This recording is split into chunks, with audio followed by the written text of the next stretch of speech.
Hello, everyone.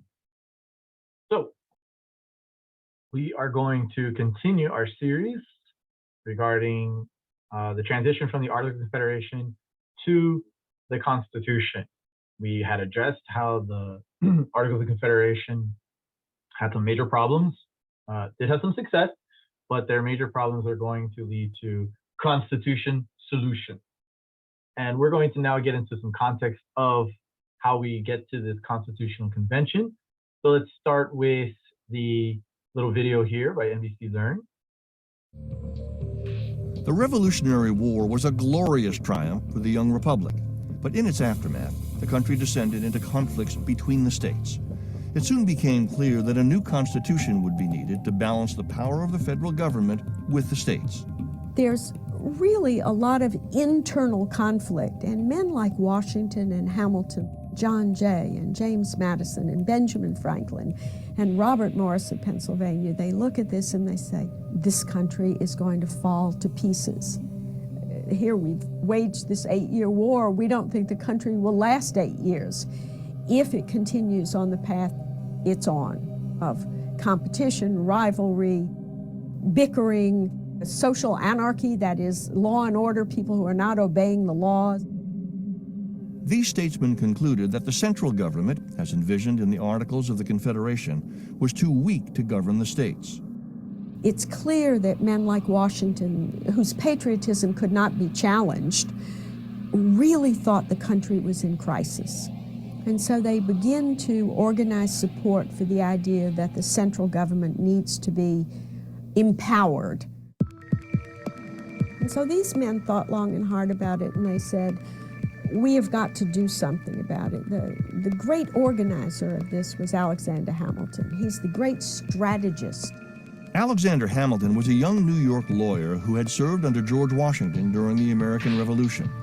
Brilliant and daring, he was a vocal supporter of a stronger central government and described himself as a nationalist.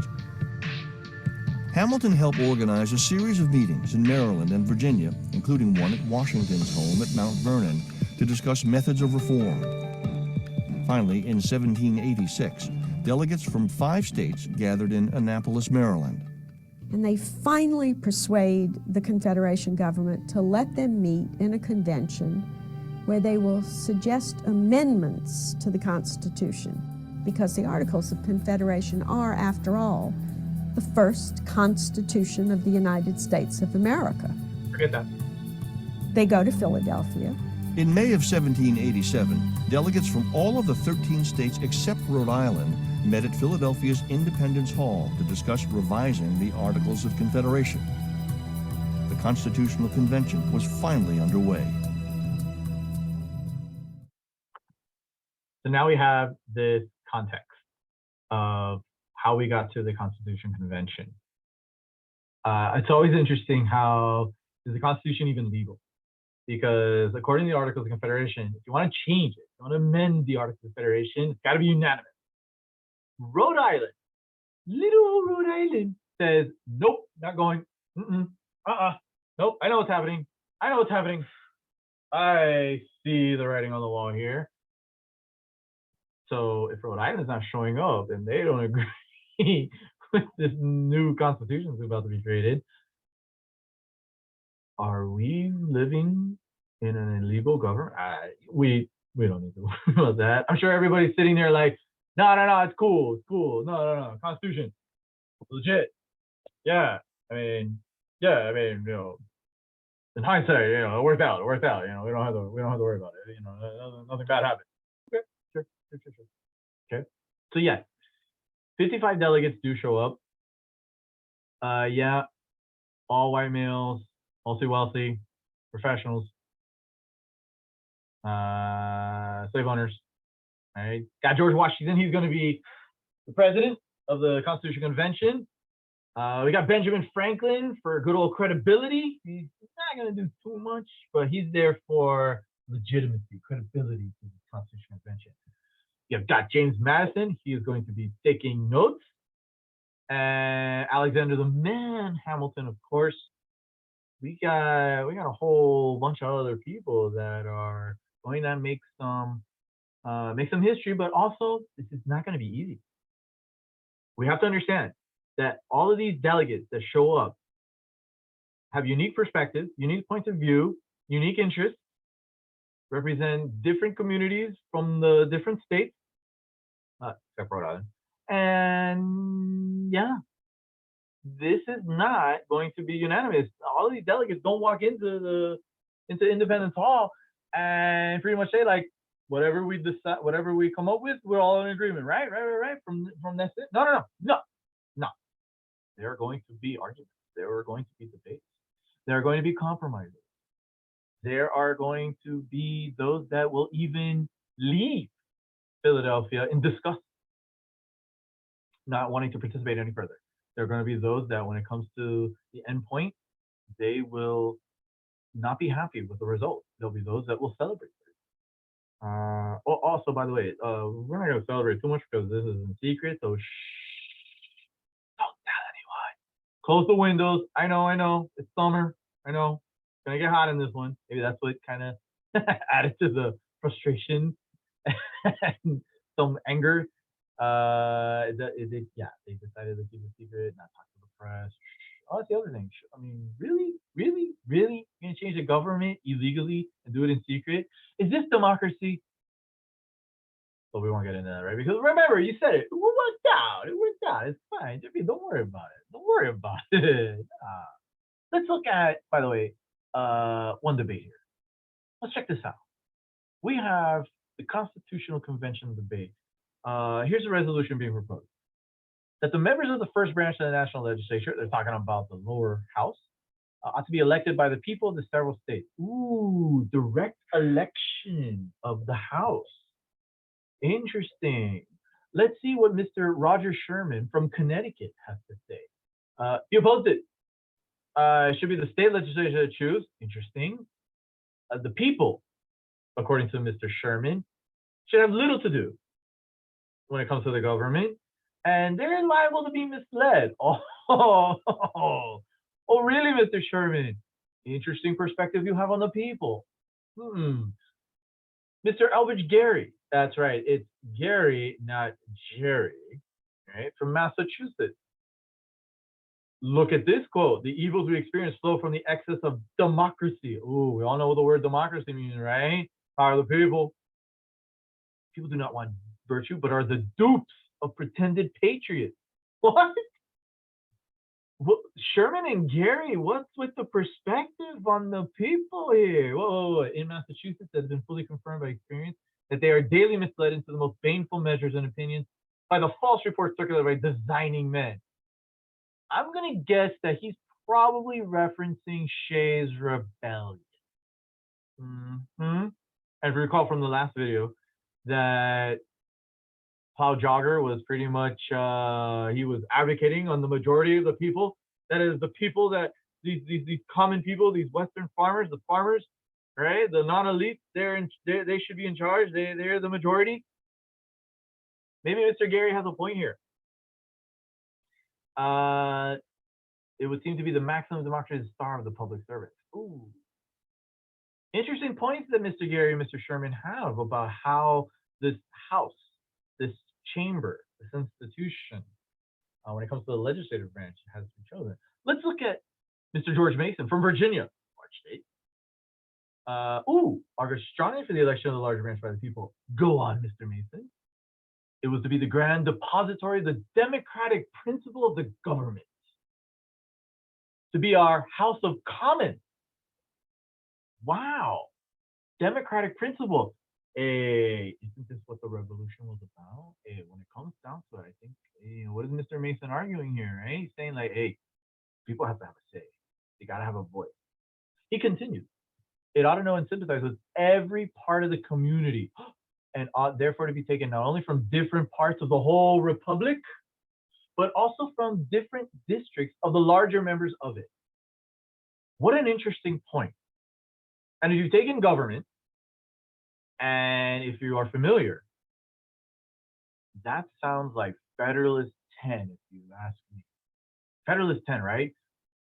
Madison made the argument for the national government under the Constitution, the federal government under the Constitution, that a large republic was necessary under this Constitution because it could limit the influence of faction. That when it comes to democracy, people are misled. I think he's agreeing with Mr. Sherman and Mr. Gary there on that. But through this House of Representatives, by including all of the perspectives of these factions from every part of the community, all these interests, right, from all the different districts, from the different parts of the whole republic, that would encourage what, right? To compromise, that we have pluralism, and that they will have to come to some consensus to agree on good law, right? By incorporating all these various interests and perspectives and points of view from different states, from different parts of the country, from the different regions, even from the different communities within those states. And by making it directly from the people, it can foster that democratic principle that Mr. Mason is alluding to. And then we have Mr. Wilson, James Wilson from Pennsylvania, that yes, he contended strenuously, very strong advocate here, that the legislature be immediately from the people, and that Reason wished to give it as broad as basis as possible. In a Republican government, this confidence was peculiarly essential. He's further advocating for the direct election of the House by the people. And he didn't agree with Mr. Sherman about the state legislatures having a say on who was elected to this House. I wonder, think about why Sherman is saying, hey, let the state legislatures do this. Again, we may have different perspectives of those that are probably continue to hold on to the Articles of Confederation, that the states should have a say. But we also are throwing in Mr. Sherman and Mr. Gary's perspective that don't trust the people. Not direct democracy, not cool. All right. But the people should have some say based on those revolutionary principles. So interesting about this this debate over even electing the House. Right. But let's further continue this. So let's talk about how the Connecticut Plan or the Connecticut Compromise or the Great Compromise, right? What do we got? It's going to establish a bicameral legislature. So we're going to have the House of Representatives based on proportional representation. That means that if the state has a larger population, it will be apportioned more representatives. They will be directly elected by the people. The people have a say. The people in this federal government have a say. That's what the House of Representatives is going to be, a representative of the people's voice. And then we have the upper house or the Senate. How do we handle this? 2 senators each state, equal representation, and they will be chosen originally by the state legislatures. What is the Senate? The voice of who? The states. So anyone in that Constitutional Convention that wants to hold on to the aspect of the Articles of Confederation in regards to power resides and originates from the states, well, there you have it. The Senate takes care of that. The Senate will represent the interests and the perspectives of the states through that equal representation. So we have this great compromise when it comes to representation. Representation was one of the biggest elements of debate in the Constitutional Convention, and now we have it through the compromise from the big state plan, like the Virginia plan, and the small state plan or the New Jersey plan. We have the great compromise, the Connecticut plan. But representation is not going anywhere. What about this? Some consider that there are people that should be counted. According to the Constitution, the census must be done every 10 years, and thereby counting the number of people or the number of citizens, I guess it depends, right? One of these issues to conduct the census is, of course, to do apportionment in regards to changing demographics. That states will be apportioned the number of representatives based on their population, so the census makes sense. But there are interests in this Constitutional Convention that when it comes to the structure of the House of Representatives, on its proportional representation, they are concerned that some perspectives may have more of a say than others. So co-sponsored, co-proposed by the delegate Charles Pinckney from the great state of South Carolina. And they want the enslaved to be counted as one whole person. Why? Why? Right? Because I'm sure some of you are thinking like, hold up, wait a minute, one whole person? You want to count? Enslaved people, and each one person? Well, yeah, I can understand their argument, and I'm sure you understand it. By counting the enslaved in their state, for example, in the great state of South Carolina, a majority of their population, I'll say that again, a majority of their population are enslaved and free Black Americans. So by counting each of them as one whole person, that will increase their population, which will increase their number of representatives. Because especially these Southern delegates realize that most of the population lives in the North, in the northern states. And that means that the House of Representatives would be dominated by northern interests, that they could outweigh the interests of the South. Now, granted, they do have the Senate. The Senate can be the place where the Southern interests could be, much more considered and given much more equal weight. But they, even though majority of the states at this time would be slave states, but that's what one of their arguments is that they want to be considered. Counter argument. Hold on, wait a minute. But you don't even allow them to vote. They're technically property. And yes, delegates will make the analogy that, are we supposed to now count your tools on the plantation? Is that because that's how they use it? So let's understand something. The northern delegates aren't exactly being necessarily humanitarian in this argument, while there are those that are against morally against the institution of slavery. But some northern delegates are simply making the argument that no, you shouldn't count them at all. They don't vote. How's it, can't have your cake and eat it too on that one. Come on now. Well, that is a major issue when it comes to representation, and eventually, yes, we will get the 3/5 compromise, where each enslaved person will be counted 3/5 of a person. And yes, this will have future implications, because I want to remind everyone. So remember this: that when a state has more representatives, that means that they will have more electors, more electoral votes for the presidential election.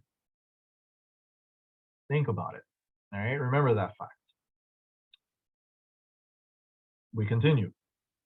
Now, part of this compromise when it comes to slavery, the slave trade. The Constitution they'll make a deal in the sense of the importation of the enslaved will be banned after 20 years. So by 1808, the Congress will be obligated to make a law, make legislation that will prohibit the importation of slaves, basically prohibit the international slave trade. A lot of even those that are slave owners, they actually and this relatively speaking, okay, they frown upon the slave trade. They think it is, they really think that is a brutal, I should say commerce. Like anyone engaged in that's the worst. I mean, think about it. You have the Middle Passage, that has been a terrible, tragic, that passage from West Africa to the West Indies to the southern colonies to port cities like New York. That in itself is a brutal and tragic passage. But even the slave trade within the United States, between slave owners between states, they really frown upon that. They think the slave trade is, yes, slavery. Some of them will say that it's an abomination itself, but the slave trade, that's really low. And again, we're speaking on relative terms here, but so they will agree to prohibit the slave trade. Now, remember the international slave trade. Now, let's understand that that's importation of slaves. Now, we know that slavery is going to be an institution in the United States society and the United States economy for the foreseeable future. Many framers thought that slavery would not be economically viable, that it would go the way of the dodo, not having the foresight that, as historians do, but this doesn't stop, like how can, if we can't import slaves, right? But the United States cannot import slaves. How do we supply the market? Well, there are two ways to do that. One would be where the demand is. So you'll have the internal domestic slave trade between upper South states, so like Virginia, to lower South states. So say like the great state of South Carolina, Georgia. And as time goes on, more lower states. And that's because cotton is starting, that cash crop is starting to really develop as a lucrative market. And so that domestic slave, that's how one way we could do it. Now, basically, demand for slaves in the upper South is, and of course, in the North, where more and more states are abolishing slavery, like Massachusetts abolished it in the state constitution. Pennsylvania and New York are gradually abolishing it. But the southern states, the Mason-Dixon line, south of the Mason-Dixon line, they're still holding on to it. Delaware is still a slave state. New Jersey is going to take some time to become a free state. So you have that. And then, of course, there is breeding. The plantation owners will simply breed slaves. That is one way to kind of supply the market in a crude way of explaining it. And so there is this idea, and I'm going to say, and there's one more element in the Constitution when it comes to slavery. As proposed by Charles Pinckney and Pierce Butler, delegates from the great state of South Carolina. They proposed the Fugitive Slave Clause, whereby if an escaped enslaved person, if they make it to even to a free state, it empowers the federal government. This makes it a federal obligation, federal jurisdiction. So that means the federal government can deputize state officials, even local officials, deputize anyone to fulfill its obligation to return property to its rightful owner. This makes it this as a matter of fact, talking about empowering the federal government, there is another example that the federal government is responsible for facilitating the return of quote unquote lost property, the quote unquote fugitive slaves, back to their rightful owners. That's right to property. That is the federal government fulfilling that obligation to guarantee that fundamental right. So those are your three major causes in regards to slavery in the Constitution. So remember that. Now, we're now going to get into ratification, right? So quick review of the Constitution. You got the preamble, right? We the people, okay? That's the purpose. Then we have Article 1 that establishes the legislative branch, granting enumerated powers to the Congress, right? And the good old implied clause, right? The necessary and proper clause, the elastic clause, got that. Article 2 establishes the executive branch, the president. Article 3, the judiciary branch, the United States Supreme Court. Article 4 deals with the relationship between the state and the federal government. Article 5 deals with the amendment process. Article 6 establishes the supremacy clause, and other unique clauses like no religious test. And then you have Article 7, which deals with the ratification process. Now, all we need is 9 out of 13 states to ratify the Constitution. But let's be real. We need all of them. I mean, Rhode Island's not here, but whatever. Sorry, no offense to anybody in Rhode Island. But we need some key players here. We absolutely need New York, and Virginia. Gotta have them on. They gotta be at the party. Not a party without Virginia and New York. And that's where the constitutional ratification is very divisive in those two states, especially in New York. Absolutely, especially in New York. So we got some issues here. We got some problems. Right? We gotta think about it. So we have two factions. Factions, not political parties. All right, everybody. Federalists, anti-federalists, not political parties. But JB is a federalist. In this context, factions, right? One is dealing with ratifying the Constitution. The other is, I don't really want to ratify the Constitution. I have some concerns. I have some issues. But let's talk about that. Let's understand what we mean by the fight for ratification. Okay. Before we dive into this, let's understand something. What are some of the concerns? The anti-federalists are concerned about that this central government, this federal government under the Constitution is too strong. Too strong. Too strong. What is some evidence here? The necessary and proper clause, the elastic clause. Now let's understand something about the necessary and proper clause. This doesn't mean that the Congress can make any power. It can't just grant itself any arbitrary power. No. It's intended to facilitate the function of an enumerated power. I really don't want to get into spoiler alerts. I would use a great example, but I don't want to give away the story. But if we're talking about Congress can lay and collect taxes, well, the necessary and proper clause could be applied to, grant the Congress a particular tax that may or may not be exactly intended, but that necessary and proper clause could be interpreted as, well, that tax isn't necessary and proper, but it has to facilitate the function of an enumerated power. Now, we'll see a great example of that in a bit, right? When we talk about, all right, is the Constitution legit? We'll get there. But that's how that works. But that is a concern of the anti-federalists. They feel that that necessary and proper clause will be so abused that it will further empower this already strong central government.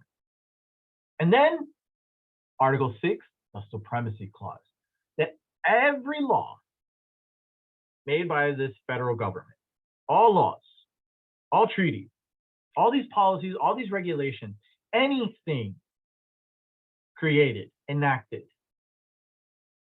by the federal government will be the supreme law of the land.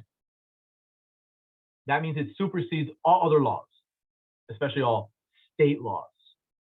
And the one concern that the anti-federalists had was that with that said, that can allow the United States Supreme Court, who interprets the Constitution, to exploit that supremacy clause to negate all state laws. Any conflict between a state law and a federal government, per the supremacy clause, defers to the federal government. The federal government has jurisdiction. The federal government supersedes state law. So their concern is that the United States Supreme Court will just overturn all state laws, as if the state courts don't matter, as if the state legislatures don't matter, that any laws and policies passed by the state government don't matter. It's pointless. That the state governments are moot, right? Those are their two concerns with that in regards to this strong central government. Now I know they still have another issue. I see it, the screen is telling you, right? There's like, wait, JP, they got more, there's more. I was like, hold on. But I want to talk about the Federalist argument. Like, they concede. They're not gonna debate the anti-federalists on the power of the federal government. Absolutely not. No. There's no question about that. But the Federalists are going to argue in their Federalist Papers, written by John Jay. He writes 5, gets sick, kind of done for him. James Madison, as we see here, and who wrote the most? Alexander the Man Hamilton. But I want to focus on Federalist 51. In Federalist 51, let's read this. All right. By the way, anybody in AP Government? Foundational document. But the great security against a gradual concentration of the several powers in the same department branch consists in giving to those who administer each department branch the necessary constitutional means and personal motives to resist encroachments of the others. The provision for defense must in this, as in all other cases, be made commensurate to the danger of attack. Ambition must be made to counteract ambition. The interest of the man must be connected with the constitutional rights of the place. It may be a reflection on human nature that such devices should be necessary to control the abuses of government. But what is government itself but the greatest of all reflections on human nature? If men were angels, no government would be necessary. If angels were to govern men, neither external nor internal controls of government would be necessary. In framing a government which is to be administered by men over men, the great difficulty lies in this. You must first enable the government to control the governed, the people, and in the next place, oblige it to control itself. A dependence on the people is, no doubt, the primary control on the government, right? He's reiterating what? That the people have the right to alter or abolish the government if it violates the ends, right? If it violates that, you know, the government is not guaranteeing natural rights. But experience has taught mankind the necessity of auxiliary precautions. What does he mean by this? Auxiliary precautions, meaning like there are some contingencies, some, you know, can we depend on the people? What if the people, you know, we can't trust them or they're not attuned to what's going on? Are there contingencies? Yes, there are. Yes, there are. And it goes back to in the beginning, several powers in the same department, to administer each department, necessary constant means and personal to resist encroachments of the others. What is he talking about? You know what he's talking about. It's separation of powers, it's checks and balances. That's where Madison and the Federalists are rebutting the concerns of the Anti-Federalists when it comes to their concern over the potential abuse of the Necessary and Proper Clause and or the potential abuse of the Supremacy Clause. Madison and the Federalists argue there are contingencies. We get it. You're concerned about a strong central government, and we concede that. It is a strong central government, but there are auxiliary precautions. Separation of powers, checks and balances. There are limits to this federal government, and the Constitution outlines them. That's why we have a written Constitution. It grants more power to the federal government, without question, especially relative to the Articles of Confederation. But there are also limits. And the separation of powers and checks and balances foster those limitations. Will protect the people. It will protect the government from itself. It will protect from abusing the rights of the people. You don't have to worry too much. You shouldn't be this concerned about the Constitution. It's a great point. It's a great point, right? And there are other arguments that are made by Hamilton with that we need an executive branch. We need an energetic, unitary executive branch for order. And we also need a judiciary branch. He argues this in Federalist 78, that way to interpret the Constitution. Yes, there are concerns over life terms, but there are these contingencies again, and that Hamilton would even argue that the Supreme Court is one of the best weapons for the people, that it will abide by the Constitution. If we notice that when it comes to the House of Representatives, that is directly elected by the people. The Senate is originally elected by the state legislatures. The president is indirectly elected by the Electoral College, who the electors are then chosen by the people in the respective states. And now the Supreme Court is appointed by the president, who's indirectly elected, and approved by advising consent of the Senate, who are chosen by the state legislatures. You notice how we keep getting farther and farther away from the people, right? But what Hamilton argues is that while we're getting away from the people, we're getting closer to the Constitution. And that is where the Supreme Court can protect the interests of the people. So the Federalists are making these arguments to rebut the concerns and fears of the Anti-Federalists, despite those arguments by the Federalists, who, by the way, the Federalists are well organized. They are single-minded in purpose. They are focused on ratifying the Constitution. It's like, this is the best. This is going to be our government. Got to go with it. What we have drafted here is amazing. This is it, and we're going to make every case for it, and they do through their Federalist Papers. Now, remember that the Federalist Papers are written for the state convention in New York.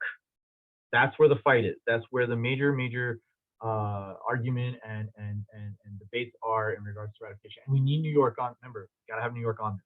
That's where the Federalist Papers are really going to be published, in those New York newspapers, to convince the state of New York, those at the convention, those delegates at the state convention, to agree to ratify the Constitution.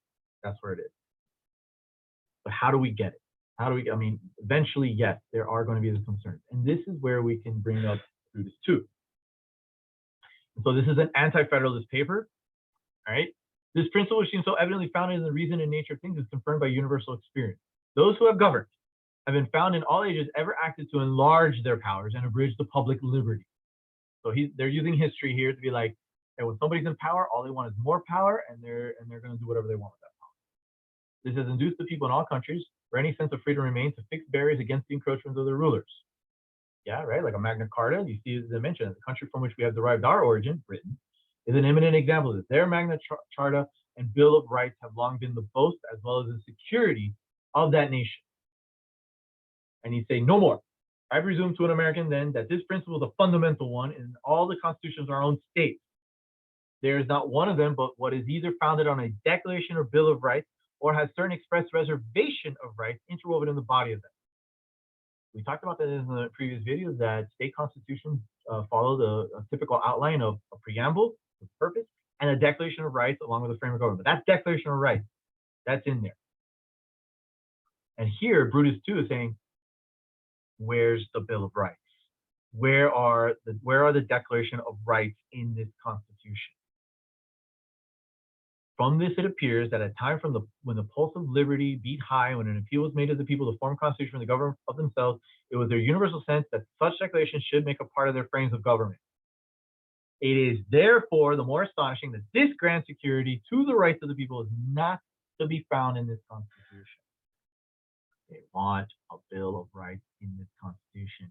The anti-federalists they want this in writing. They want that these liberties are guaranteed and that they will not be encroached upon by this strong central government as established by the Constitution. So that's Patrick Henry's actually advocating. Interestingly, now I want to give some perspective on here, a little bit of complex perspective here. Alexander the Man Hamilton writes in Federalist 84. He's actually advocating against the Bill of Rights for this federal constitution. Let's hold your horses there. JP, how could you admire this man who would not want a Bill of Rights, to not want to guarantee these liberties? Well, he's not saying that. He is addressing the concerns here. I mean, he literally quotes the preamble. The Constitution starts with "we the people," to secure the blessing of liberty. The Constitution is the people's constitution.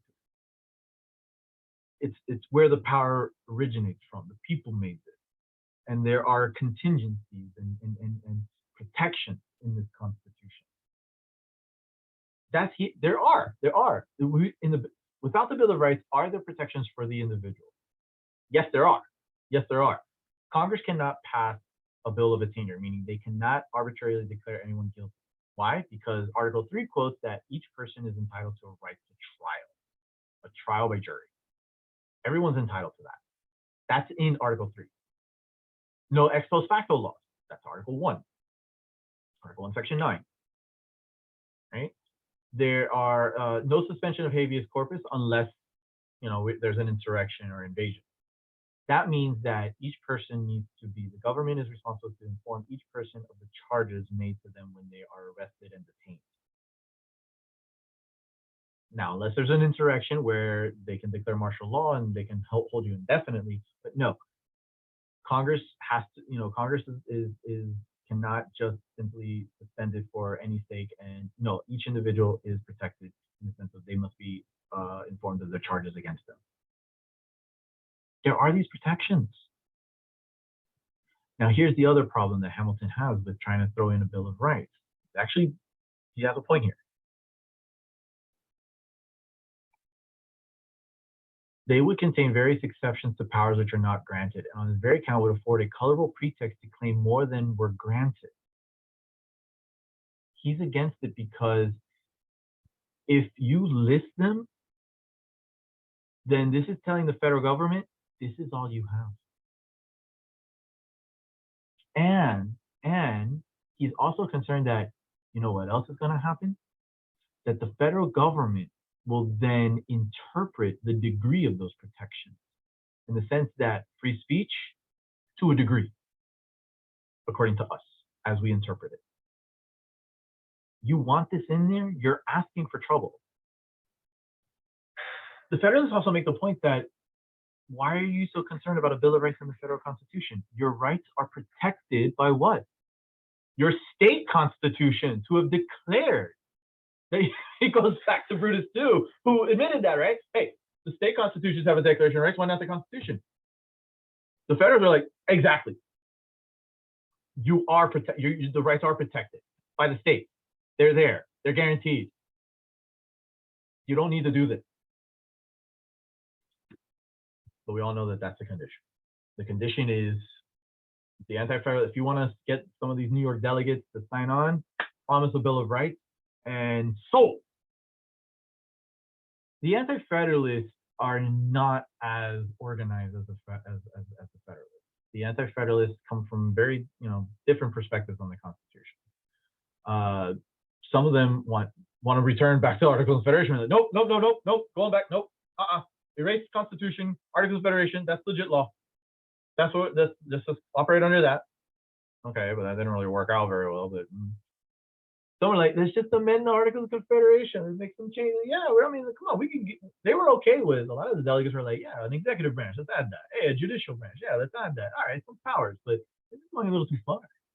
They're a little concerned with that. Others were like, you know what? I'm actually cool with this Constitution. I just need a Bill of Rights. You give that to me, and I just need a Bill of Rights. So they're a mixed up bunch. They're not very well organized. The Federals are like, Constitution. They're all in agreement, like, no, what we drafted is legit. Run with it. But we all know that Constitution is going to get ratified on the promise of a Bill of Rights, and we will get the Bill of Rights, right? And that's what we have here. Okay, these individual liberties as to be protected from government intrusion. Remember that it's not that the government grants them. No, you have them. This is protecting your natural rights, your liberties from the government. But there are exceptions. There are limits to the degree of your freedom.